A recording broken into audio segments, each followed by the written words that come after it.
మనం గుడికి వెళ్ళినా, ఇంట్లో దీపం పెట్టినా ఆ చివర్లో కర్పూర హారతి కళ్ళకద్దుకుంటేనే కదా మనకు పూజ పూర్తయింది అనే ఫీలింగ్ వచ్చేది.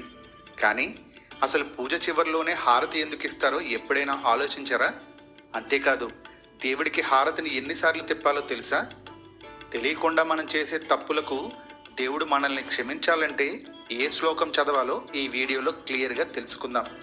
వీడియోని ఎక్కడ స్కిప్ చేయకుండా లాస్ట్ వరకు చూడండి. మనం పూజలో పువ్వులు పెడతాం, నైవేద్యం పెడతాం. కానీ హారతికి ఎందుకంత వాల్యూ? సింపుల్. కర్పూరం వెలిగించినప్పుడు అది కరిగిపోయాక వెనకాల ఏమీ మిగలదు కదా. అలాగే దేవుడు ముందు మన అహంకారం, గర్వం కూడా ఏమీ మిగలకుండా కరిగిపోవాలన్నదే దీని అంతరార్థం. అంటే స్వామి, నేను అనే గర్వం వదిలేసి నీలో కలిసిపోతున్నాను అని చెప్పడం అన్నమాట. ఎంత గొప్పగా ఉందో కదా మన సాంప్రదాయం. ఇక చాలామంది హారతి పళ్ళాన్ని మనం ఇష్టం వచ్చినట్లు తిప్పేస్తూ ఉంటారు. కానీ దానికి ఒక పద్ధతి ఉంది. హారతిని ఎప్పుడు ఓం ఆకారంలో తిప్పుతూ ఇవ్వాలి. శాస్త్రం ప్రకారం మొత్తం 14 సార్లు తిప్పాలి. ఆ లెక్కేంటో చూద్దామా? ముందుగా పాదాల దగ్గర 4 సార్లు, తర్వాత నాభి దగ్గర 2 సార్లు, ముఖం వద్ద 1 సారి, మొత్తం శరీరం అంటే తల నుండి అడుగుల వరకు 7 సార్లు, మొత్తం కలిపితే 14 సార్లు. ఎందుకు 14 అంటే మనం 14 లోకాల్లోని భక్తిని కలిపి భగవంతుడికి సమర్పిస్తున్నామని అర్థం.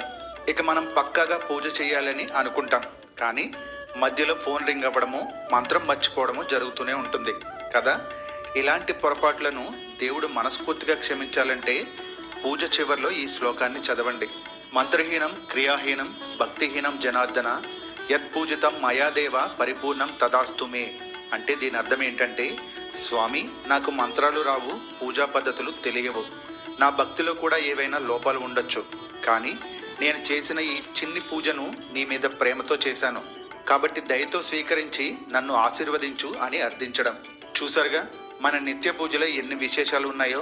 ఈ ఇన్ఫర్మేషన్ కనుక మీకు నచ్చితే లైక్ చేసి మన ఛానల్ని సబ్స్క్రైబ్ చేసుకోండి. సర్వే జన సుఖినో భవంతు. మనం గుడికి వెళ్ళినా, ఇంట్లో దీపం పెట్టినా ఆ చివర్లో కర్పూర హారతి